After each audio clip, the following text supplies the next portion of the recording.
Part of the intention and the work that Friends is doing as a practice, part of the work that we'll be doing collectively alongside community in our sort of design programming work through this grant is about addressing the issues of how do you create welcome and belonging that's extraordinary for people to come back and see Seattle reflected in this public space.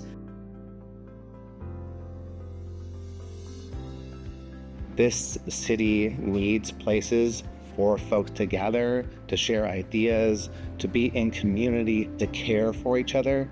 And that is like something that is so deeply embedded in all of us. What we're doing right now is so incredibly important.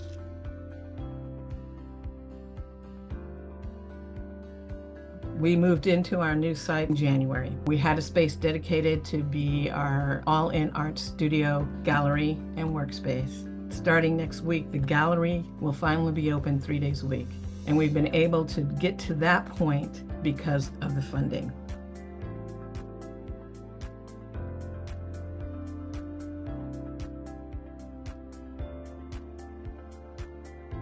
I'm actually getting to be in a cohort and interact with all these young explorers who are going to be the next generation of people. And, I think everyone's under 24 and they're already doing things that are just mind-blowing. And I mean, for me, it raises the bar of what's possible.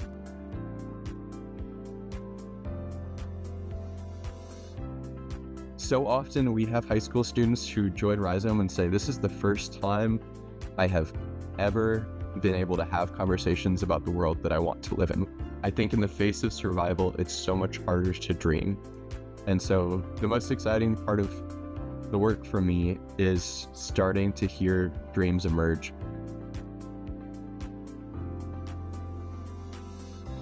Young people are 20% of Washington State's population. And if we invest in those young people, again, it's an opportunity to help redesign and rethink the fabric of those communities to more fully represent the individuals that are a part of it in a way that sustains progress for the future.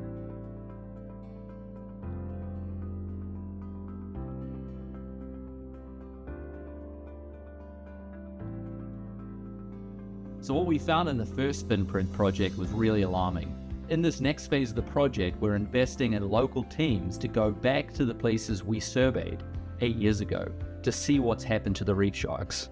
In some cases, we're expecting there's been an increase because management was put in place, and that'll tell us that management is doing the right thing and actually bringing them back.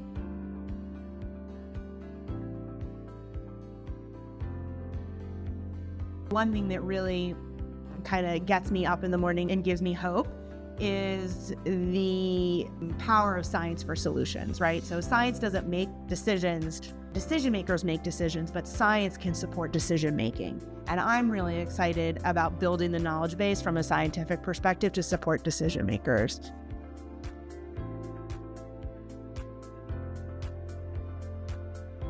This project is a great example of what we hope to achieve with the Alaska Coastal Cooperative. We're hoping to contribute both by doing science there, by raising the voice of the local people and their needs, their scientific needs. Our hope is really to support that revitalization and in 50 years from now, know that Chignik is going to be thriving in the future.